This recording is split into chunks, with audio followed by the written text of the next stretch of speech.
Selama ini kami belajar membangun hutan pangan di Madura. Kali ini kami singgah sejenak di hutan rimba yang telah lama berdiri jauh sebelum kami ada.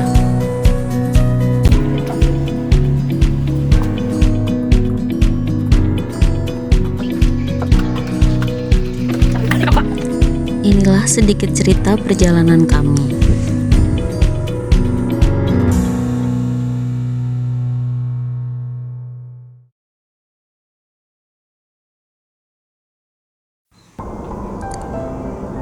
Perjalanan kami dimulai dengan menyeberangi jembatan Suramadu, lalu menuju pelabuhan Tanjung Perak, Surabaya. Dari sini, kami akan menyeberang ke Kalimantan menggunakan kapal.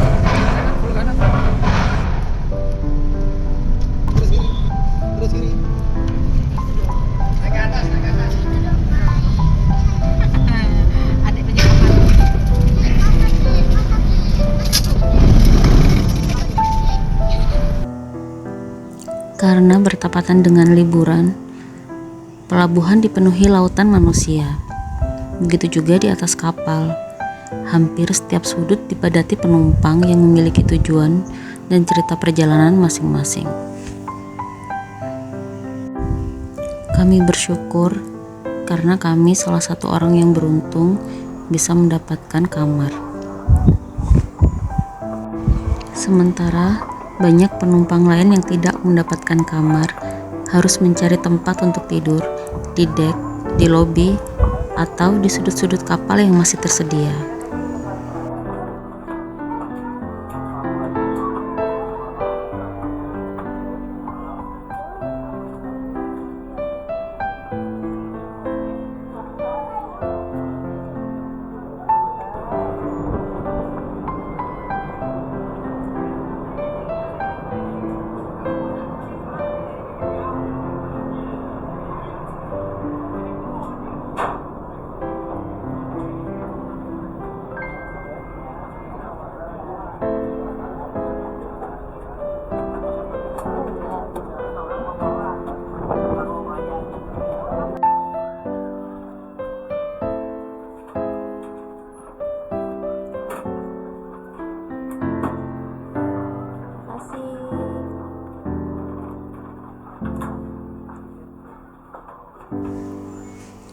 Saat waktu makan tiba, makanan kami diantar langsung ke kamar.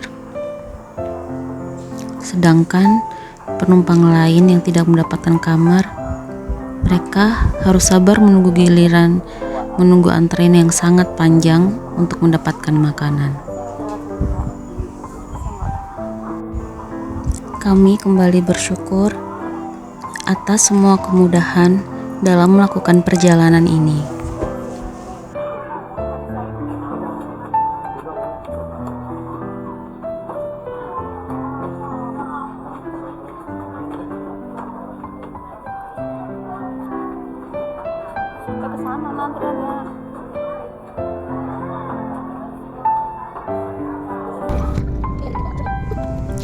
Selama hampir 20 jam, kapal membawa kami membelah luasnya Laut Jawa. Akhirnya kami tiba di Pelabuhan Trisakti, Banjarmasin. Namun, perjalanan kami ternyata masih jauh dari kata selesai. Setelah tiba di Pelabuhan Trisakti, kami kembali melanjutkan perjalanan darat sekitar 5 jam menuju kota Palangkaraya. Jalan yang kami lalui seolah membawa kami semakin jauh dari hiruk-pikuk kota menuju alam Kalimantan yang begitu luas.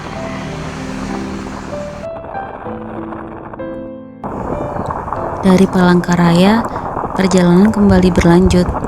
Kali ini sekitar 10 jam menuju Puruk Cahu, sebuah kota yang menjadi gerbang menuju pedalaman hutan Borneo. Di tengah perjalanan, kami juga harus menyeberangi Sungai Barito menggunakan kapal feri. Perlahan mobil kami ikut menyeberang bersama kendaraan lainnya. Sementara hamparan sungai yang begitu luas mengingatkan betapa besarnya alam yang sedang kami jelajahi.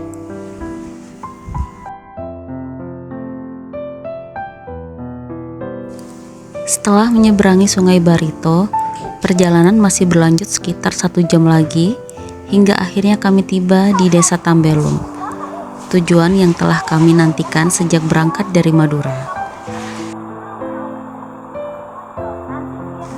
Setelah perjalanan panjang yang sangat melelahkan, anak-anak segera bermain dan mandi di sungai yang airnya jernih, mengalir tenang di tengah alam yang masih begitu asri.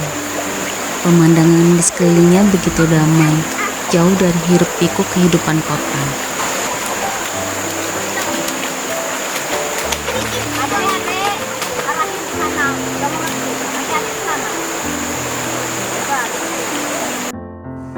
Kami datang di waktu yang tepat karena Borneo sedang memasuki musim buah. Di sini banyak buah tumbuh begitu saja di hutan, bukan hasil perkebunan, bukan pula buah yang dirawat atau dibudidayakan. Alam yang menumbuhkan semuanya. Salah satu yang paling kami nantikan tentu saja musim durian. Rasanya sayang jika kesempatan ini dilewatkan. Dini hari menuju pagi, kami dengan sabar menunggu di bawah pohon durian, berharap mendengar suara durian matang jatuh ke tanah.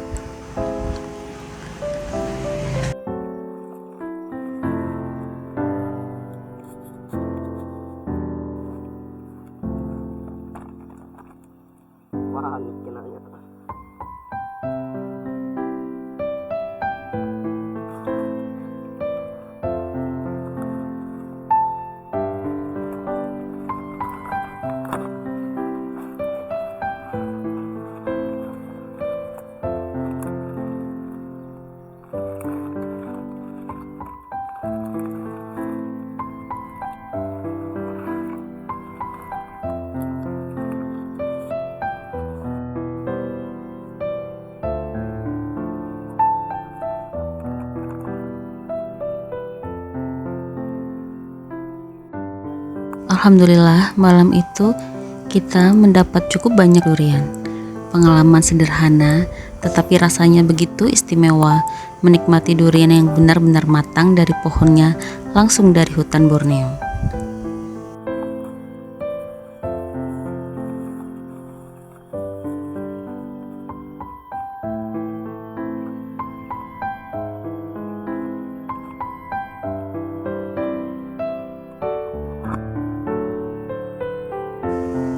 Semakin jauh kami menyusuri kawasan ini, semakin terasa betapa liarnya alam Borneo.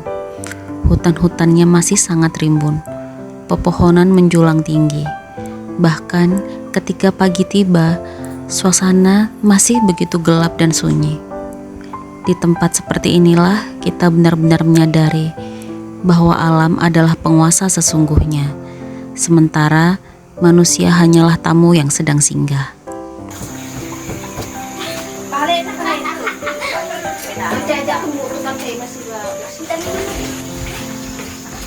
Salah satu momen yang paling kami nantikan akhirnya tiba. Semua berkumpul menikmati aneka buah yang sedang musim.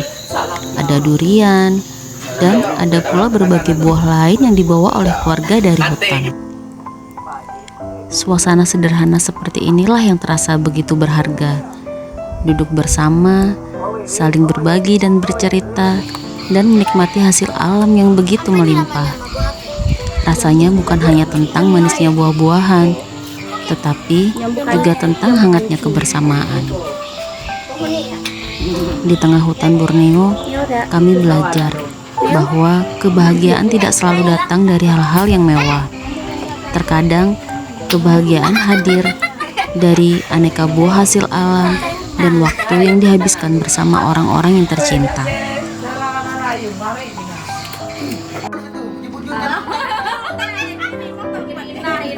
Tante ini ceputa mana-mana. Hati bade. Dia foto. Mau pak hopet.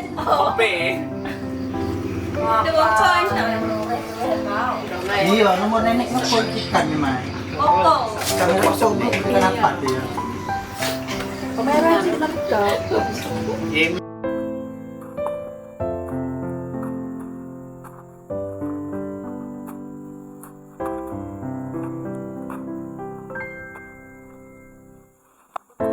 membuatku begitu terkesan dengan Borneo adalah melimpahnya bahan pangan yang disediakan oleh hutan. Banyak bahan makanan yang bisa didapat langsung dari alam tanpa harus membeli seperti yang biasa kami lakukan di Jawa.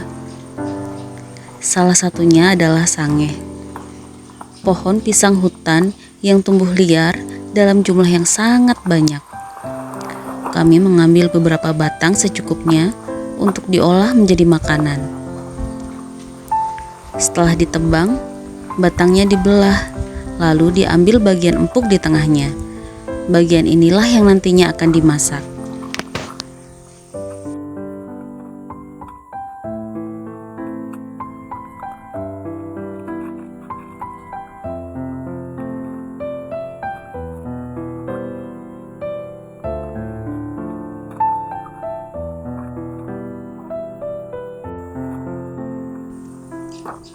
Sisa batang dan daun yang tidak digunakan kami tinggalkan kembali ke hutan.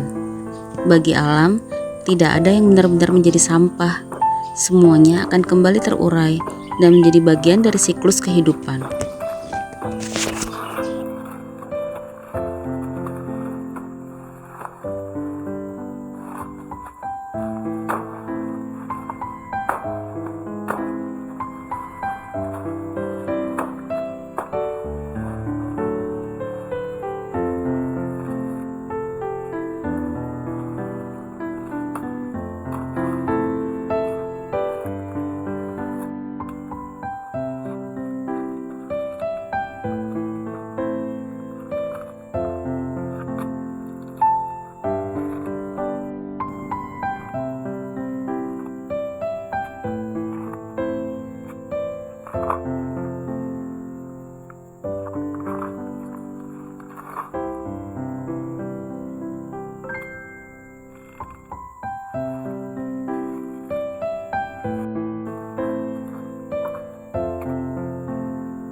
Nah, lihat ini mas. Coba kamu kabur sedih.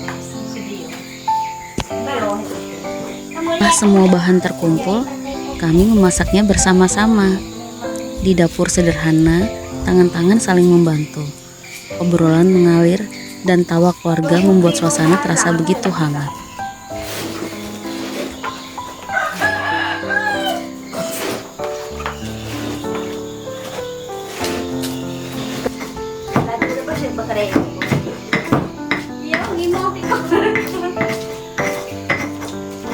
Cepat tuh.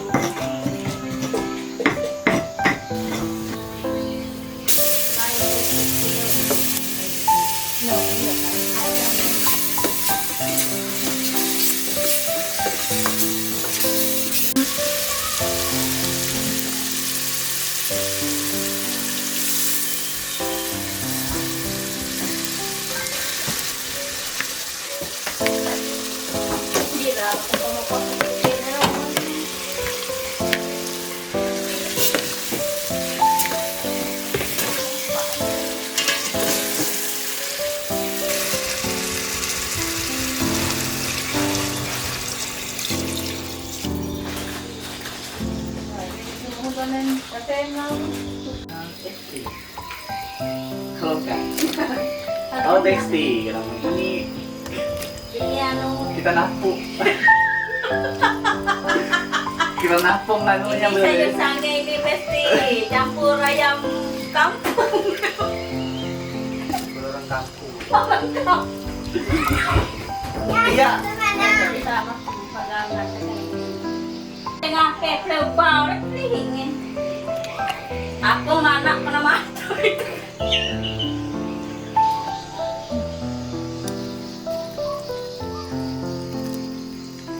Lawan ayam yang awak ayam yang kamu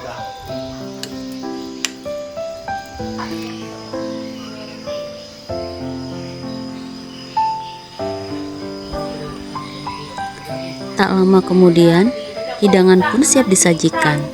Kami menikmatinya bersama keluarga tercinta dan dengan rasa syukur atas rezeki yang telah disediakan oleh alam. Oh enggak, makan mama nih. Nanti makan makan.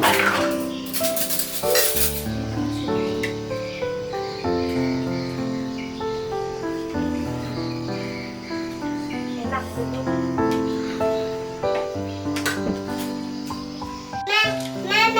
Kita era dulu. Nah, belum jauh. Kosong kan. Rumah enggak? Oke, rumah sekarang. Bingung kan cara jalan itu ini. Sama juga terkadang.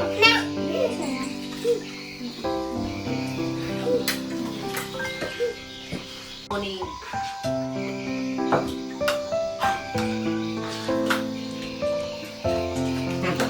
Kita perlu lantai. Tak terasa, sudah tiba waktunya kami kembali pulang. Namun karena perjalanan menuju Jawa masih sangat panjang, kami memutuskan untuk beristirahat semalam di kota Palangkaraya.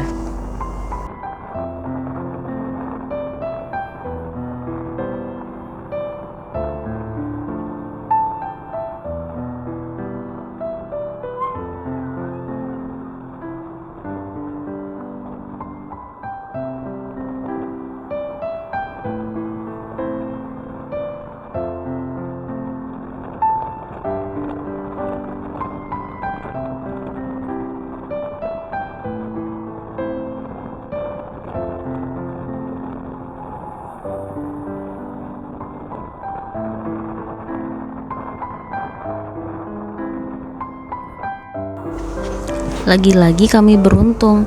Di sepanjang jalan menuju Palangkaraya, banyak pedagang menjajakan kolat siau. Ini adalah jamur hutan berwarna merah atau jingga cerah yang begitu mencolok. Jamur ini hanya tumbuh alami di hutan Kalimantan saja. Karena itu jamur ini sangat unik. Terlebih lagi, jamur ini tidak selalu ada di setiap musim. Tentu saja aku tidak ingin melewatkan kesempatan ini. Aku membeli beberapa kolat siau untuk dimasak. Aku juga mampir ke pasar untuk membeli ikan baung.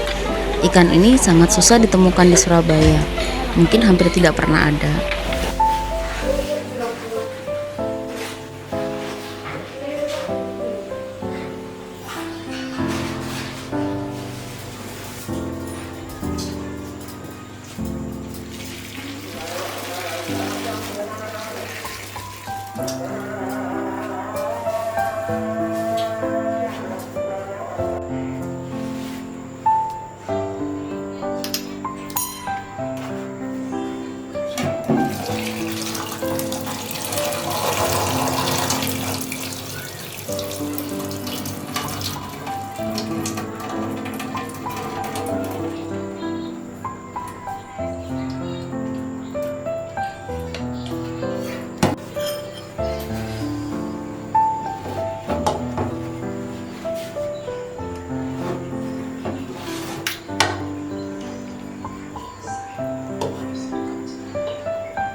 Malam itu, dapur kembali dipenuhi aroma masakan rumahan. Sebagian kulat siau kutumis, sebagian lagi kugoreng hingga renyah. Ikan baung pun ikut kugoreng sebagai lauk untuk anak-anak.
Melihat mereka makan dengan lahap menjadi penutup yang sederhana tetapi begitu membahagiakan.